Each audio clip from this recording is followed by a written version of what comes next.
আমার প্রিয় ভাই বোনেরা আসসালামু আলাইকুম। ডিরিম কিচেনে স্বাগতম। আজকে আমি তৈরি করব নতুন একটা ডেজার্ট। এই ডেজার্টটা তৈরি করতে প্রথমে আমি দুধ আগে থেকে জাল করা ছিল দুধটা, তাই ঢেলে দিলাম পাত্রের ভিতরে।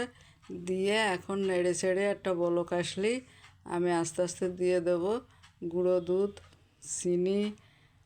এই গুঁড়ো দুধ দিয়ে দিলাম, হাফ কাপ গুঁড়ো দুধ দিয়ে দিলাম।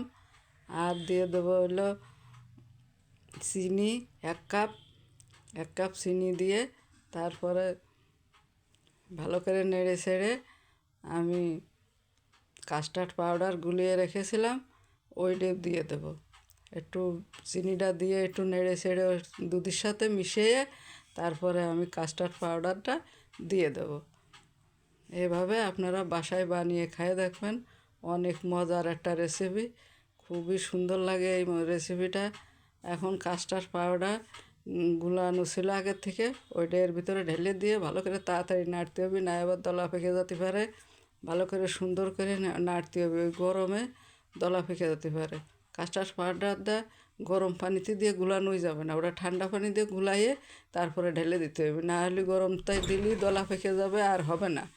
এই কারণে এখন নেড়ে ছেড়ে ভালো করে জিনিসটা একটু ঘন হয়ে আসলে এখন আমি ওই কেকের একটা পাত্র আছে, ওই পাত্রে ঢেলে দেবো। এভাবে ভালো করে না নাড়লেই তলেতে ধরে যাবে, এই জন্যই ভালো করে নেড়ে ছেড়ে এখন ঘন হয়ে গেছে। এখন আমি ঢেলে নেব তো পাত্রে। কেক বানাই যে মল্ডে, ওই মল্ডে ঢেলে দেবো।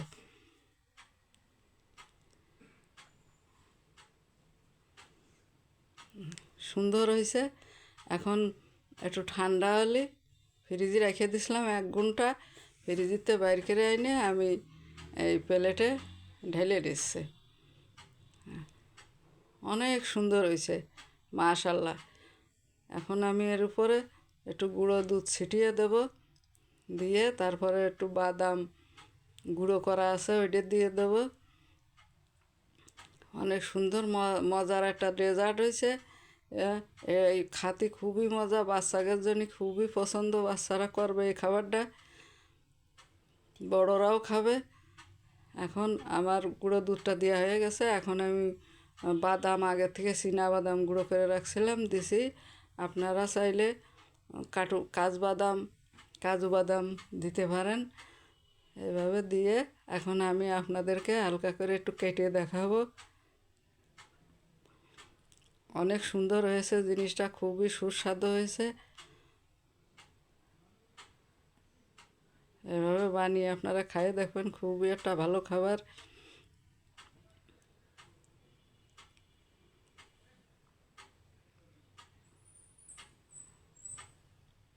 কাটা হয়ে গেছে, এখন দেখেন কত সুন্দর একটা জিনিস হয়েছে। আমার এই রেসিপিটা যদি আপনাদের পছন্দ হয়ে থাকে, সাবস্ক্রাইব, লাইক, কমেন্ট, শেয়ার করে দেবেন। আপনারা সবাই ভালো থাকবেন, সুস্থ থাকবেন। আসসালামু আলাইকুম, আল্লাহ হাফেজ।